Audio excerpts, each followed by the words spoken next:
I know what you're thinking. Maguff, didn't you just make a movie dump a couple weeks ago? Yes, I did. But I've seen a bunch more movies since then. And anyone who knows me is very aware of how much I love taking dumps.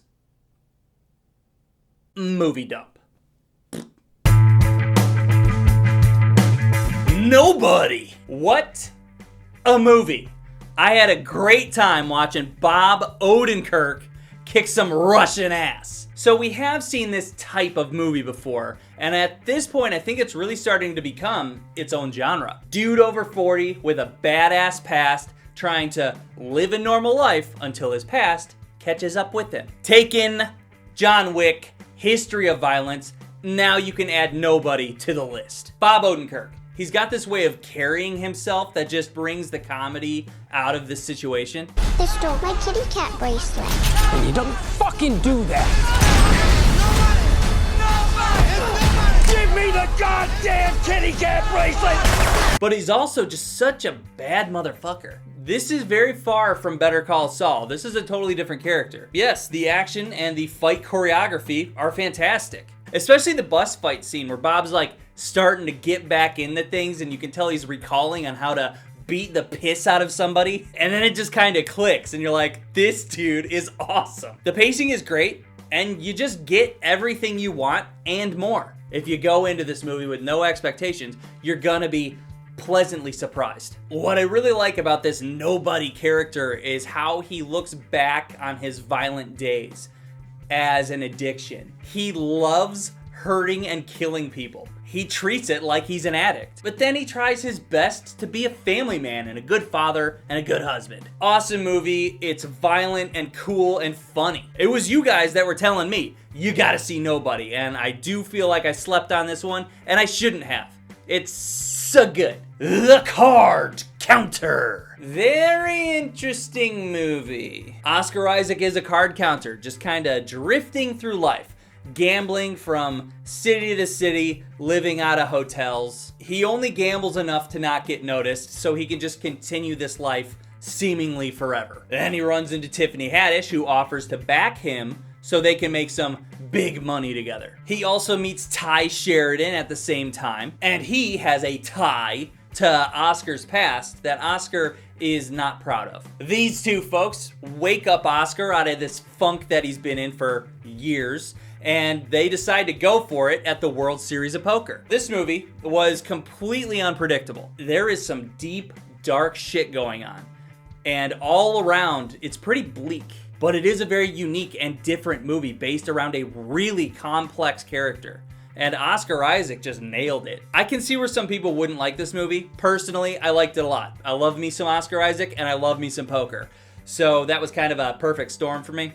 My only issue was Tiffany Haddish. She had a terrible performance. I'm always looking for a good thoroughbred.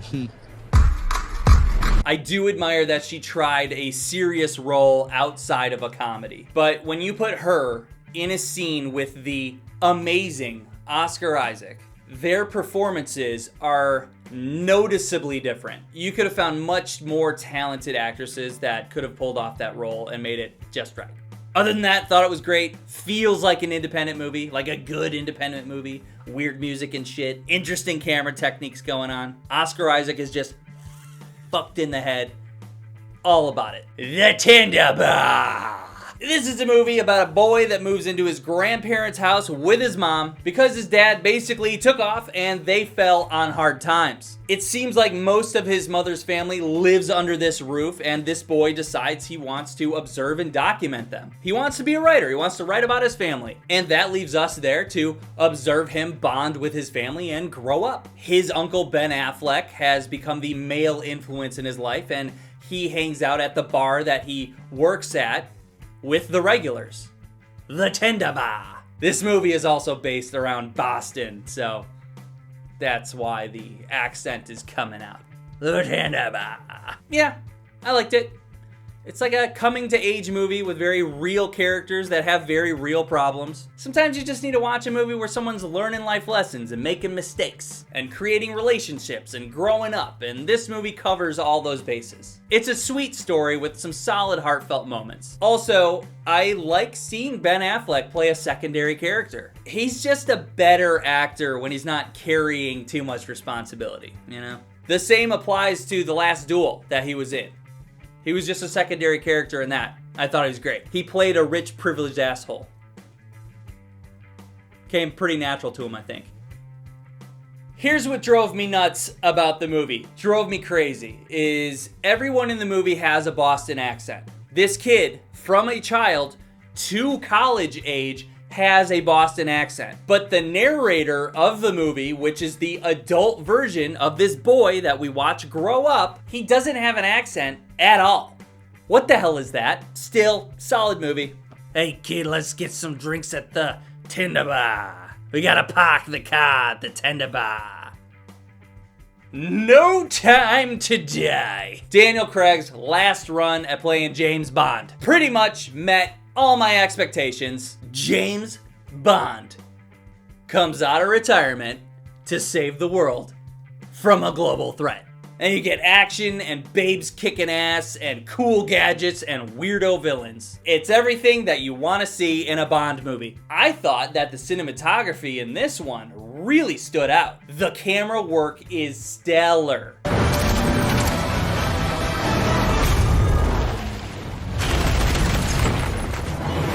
As far as the Daniel Craig James Bond era, I still think Casino Royale is my favorite. It's simple, it's just some poker mixed with some spy shit. Then every Bond movie after that seemingly has something that's just trying to destroy the world. It's all good. We just don't have to have Bond movies keep one-upping each other, you know? At some point, it just gets a little too ridiculous. Leave that shit to Mission Impossible, okay? Random thought, I think movies need to stop using nanobots. The last 2 or 3 years, nanobots are in like everything.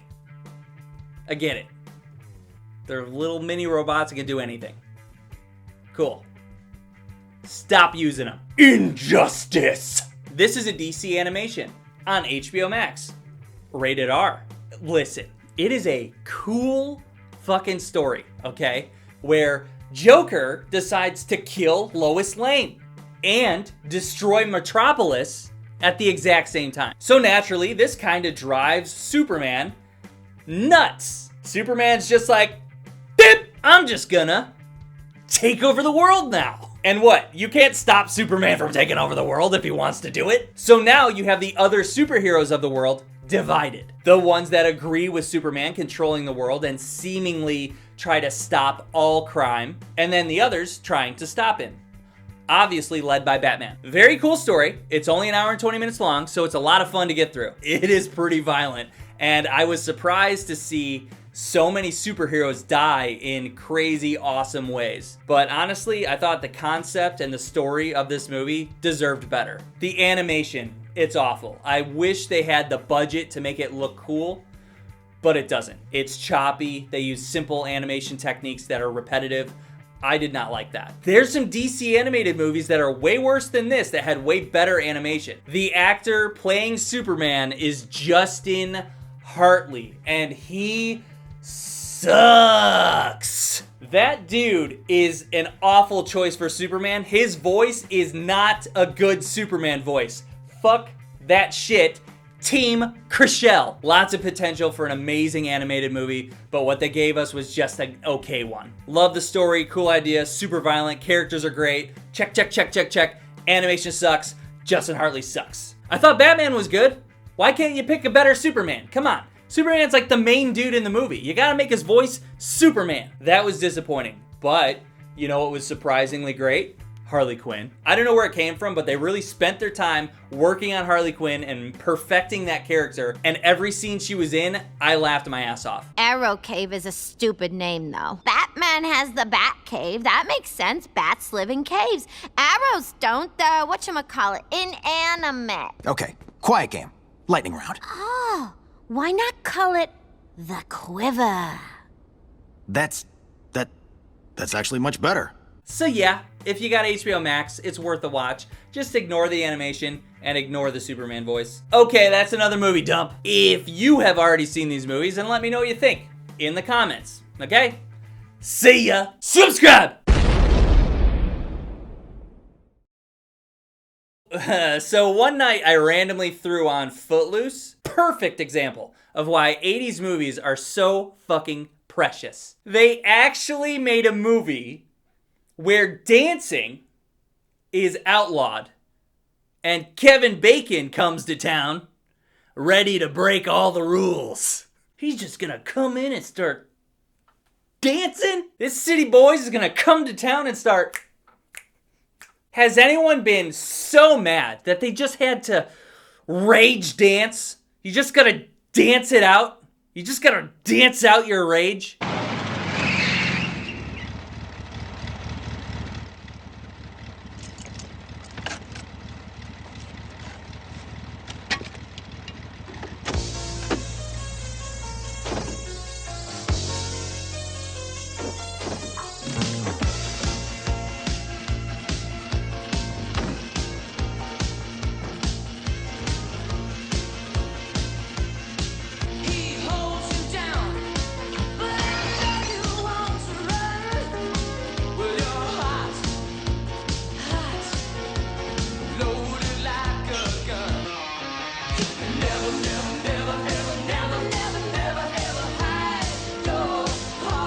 Yeah, me too.